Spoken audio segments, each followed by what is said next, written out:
श्री रामकृष्ण उपदेश। विषय संसार और साधना। नंबर 1। लुकी लुको अल खेलते समय जैसे ढाई को छूने पर चोर नहीं माना जाता, वैसे ही भगवान के पाद्य पद्म छू लेने से फिर मनुष्य संसार में नहीं फंस सकता।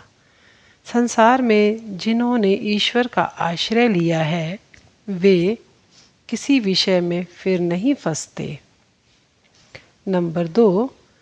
गांव में मछली पकड़ने के लिए नाले के किनारे अथवा खेत में एक विशेष प्रकार का गड्ढा बनाया जाता है। छोटी छोटी मछलियां उस गड्ढे के जल की झलक को देख आनंद से उसमें घुस जाती हैं, परंतु फिर उसमें से बाहर नहीं निकल सकती, उसी में उलझ जाती हैं। कभी कभी एक दो मछलियां गड्ढे के किनारे पर आकर उसे देख उछलकर दूसरी ओर चली जाती हैं। इसी प्रकार संसार की बाहरी चमक देखकर लोग उसमें प्रवेश कर जाते हैं, परंतु बाद में माया मोह में फंसकर बड़ा दुख क्लेश भोगते हुए नष्ट हो जाते हैं। परंतु जो लोग संसार की इस दशा को देखकर काम कांचन आदि विषयों में आसक्त न हो, भगवान के श्री चरणों का आश्रय लेते हैं, वे ही यथार्थ सुख और आनंद पाते हैं। नंबर 3। भक्त कवि राम प्रसाद ने कहा है कि यह संसार धोखे की टट्टी है, परंतु यदि हम श्री भगवान के चरण कमलों में भक्ति लाभ कर सकें तो यही संसार मजे की कुटिया हो जाएगा। नंबर 4। किसी ने श्री रामकृष्ण देव से पूछा, क्या संसार में रहकर ईश्वर की उपासना संभव है?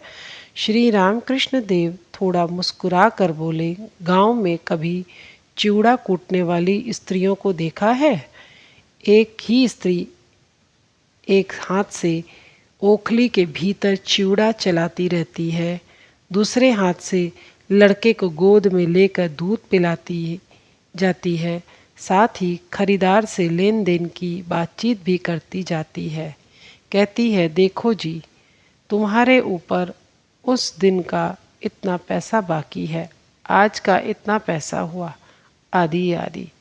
इस प्रकार वह सब कुछ करती रहती है, परंतु उसका मन सदैव ढेकी के मूसल की ओर ही रहता है। कहीं हाथ पर गिरा तो हाथ भरता हो जाएगा। बस इसी प्रकार संसार में रहकर सब काम करो, परंतु मन रखो श्री भगवान के चरणों में। उनको भूल जाने से महान अनर्थ होगा। नंबर 5। संसार में रहकर जो साधना कर सकते हैं वे यथार्थ में वीर साधक हैं। शक्तिमान पुरुष जैसे सिर पर भारी बोझा लादे रहने पर भी दूसरी ओर गर्दन मोड़कर देख सकता है, वैसे ही वीर साधक इस संसार के बोझ को लादे रहने पर भी भगवान की ओर देख सकता है। नंबर 6।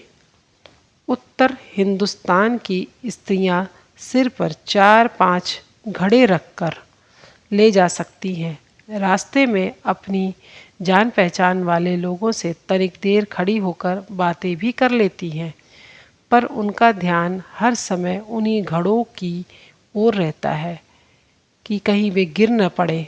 धार्मिक पुरुषों को भी इसी प्रकार धर्म पथ पर दृष्टि रखनी चाहिए, ताकि वे सन्मार्ग से भटक न जाएं। नंबर 7। बाउल साधु। ये बंगाल के एक विशिष्ट वैष्णव संप्रदाय के साधु हैं। ये भजन गाते घूमते रहते हैं।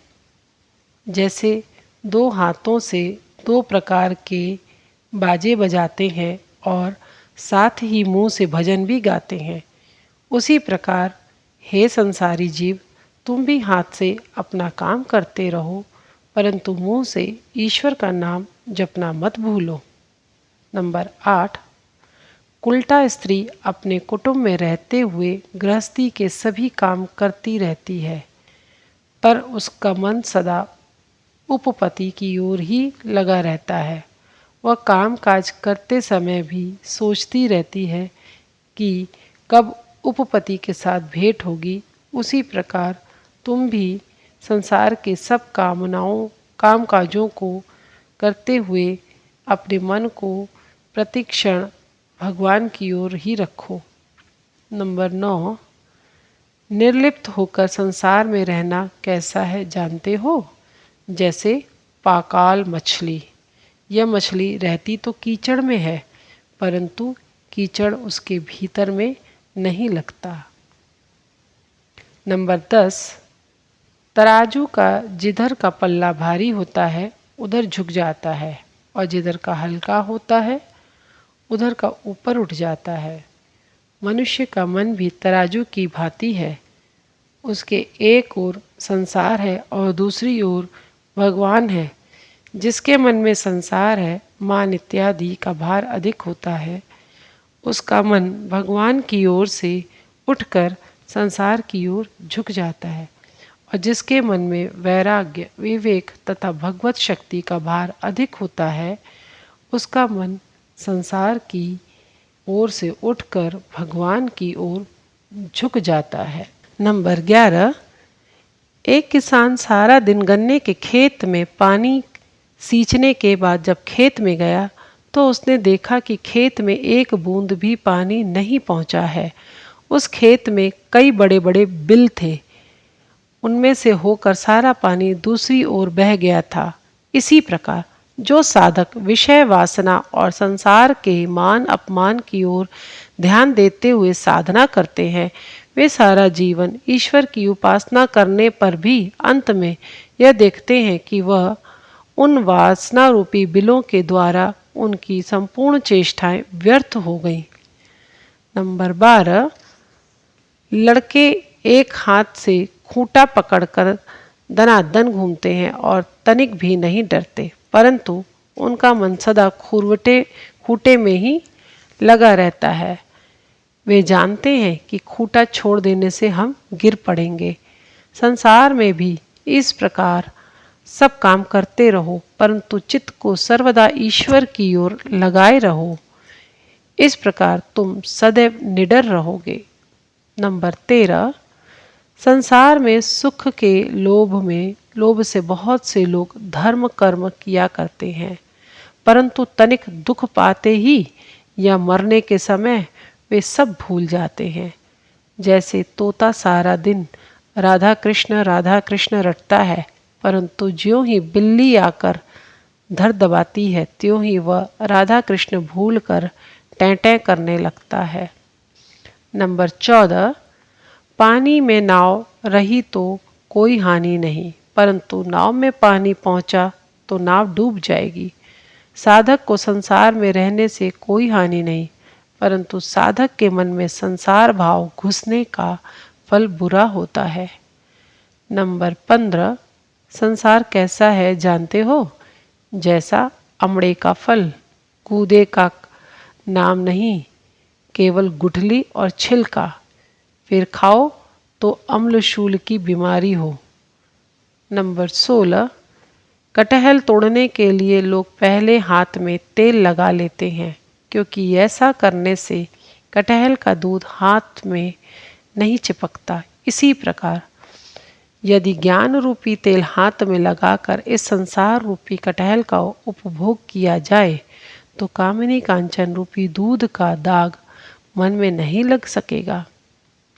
नंबर 17, सांप पकड़ने जाओ तो तुरंत ही काट खाएगा, परंतु कोई मनुष्य यदि मंत्र जानता हो तो कई सांपों को अपने गले से लपेटकर खूब तमाशा दिखला सकता है। वैसे ही वैराग्य और विवेक का मंत्र सीखकर यदि कोई संसार में रहे तो संसार की माया में नहीं फंस सकता। नंबर 18, जिसके अंदर जो भाव रहता है वह उसकी बातचीत से ही प्रकट हो जाता है।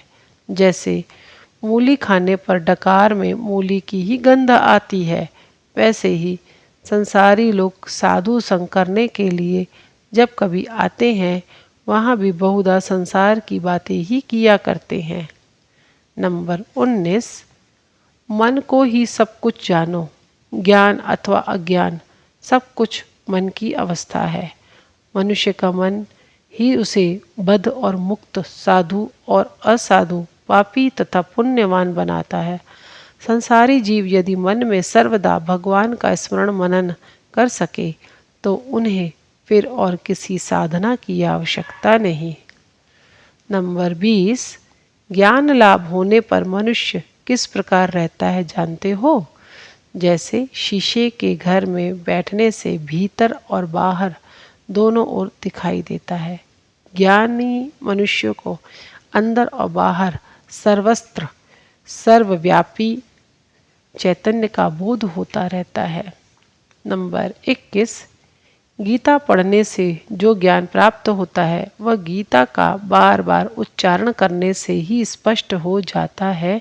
जैसे गी तागी, तागी तागी, त्यागी त्यागी त्यागी, अर्थात हे जीव, सर्वस्व का त्याग कर ईश्वर के चरण कमलों का आश्रय ले।